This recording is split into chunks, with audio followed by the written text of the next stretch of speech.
میرا نام احمد ہے۔ میں لاہور میں رہتا ہوں۔ میری عمر 25 سال۔ بڑے بھائی بھابھی اپنے بچے 2 دن کے لیے شہر سے باہر گئے ہوئے تھے۔ جب میں گھر دیر سے پہنچا تو میری بہن بھی جلدی سو گئی تھی، اس لیے آج گھر میں سناٹا سناٹا سا محسوس ہوا۔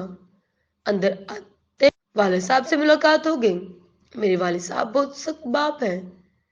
مجھے لگتا ہے کہ میرے لیے تو کچھ زیادہ ہی سخت ہے۔ ان سے ڈرتا بہت ہوں، شاید اس لیے ہمیں کچھ فاصلے ہیں۔ میرے سلام کے بعد انہوں نے پوچھا، میاں صاحبزادے اتنا لیٹ؟ میں بولا، جی ابو کام زیادہ تھا آفس میں۔ ابو نے کہا، یہ 12 کیوں بج رہے ہیں شکل پہ؟ میں بولا، طبیعت کچھ ٹھیک نہیں ہے شاید۔ والد صاحب نے کہا، دوائی لے لو، کھانا کھا لو۔ میں بولا، جی وہ کھانا دفتر میں ہم سب نے ساتھ کھا لیا تھا، آپ نے کھایا؟ والد صاحب بولے، ہاں میں نے کھا لیا۔ پھر میں نے اپنے کمرے میں پہنچ کر چینج کیا، فریش ہو کر ٹی وی آن کر کے بیٹھ گیا۔ طبیعت کچھ ٹھیک نہ تھی۔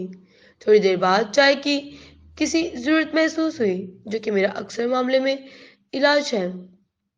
کمرے سے باہر آ کر دیکھا، شاید بہن اٹھ گئی ہو۔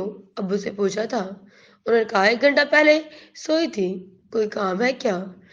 جی وہ چائے کے لیے دیکھ رہا تھا، سر میں درد ہے تو خود بنا لو، اس میں کیا مشکل ہے؟ اب مجھ سے صحیح نہیں بنتی تھی، اچھا میں دیکھتا ہوں، یہ کہہ کر میں اپنے کمرے میں آ گیا۔ تھوڑی دیر ہی گزری تھی کہ کچن میں سے کسی کے گزرنے کی آواز آئی۔ میں حیران ہوا اور کچن میں چلا گیا، کون ہے؟ جا کر دیکھا تو والد صاحب حیران اور پریشان چائے بنانے کی کوشش کر رہے تھے۔ ان کے ہاتھ سے کپ گرا تھا۔ میں نے ان سے پوچھا، آپ چائے کیوں کر رہے ہیں یہاں؟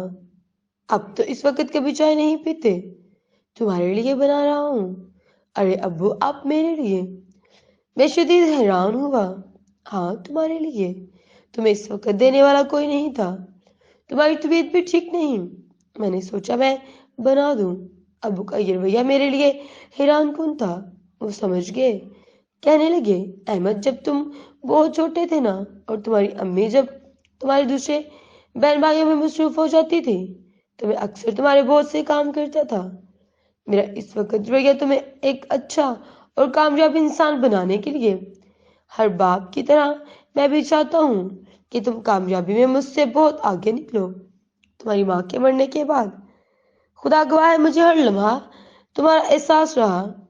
بنا روئے والد صاحب کی آنکھیں ایک آنسو سرکتا ہوا ان کی داڑھی میں کہیں غائب ہو گیا اور مزید گویا ہوئے، احمد بیٹا، تیرا باپ سخت مزاج ضرور ہے، مگر محبت میں کم نہیں تھی ماں سے۔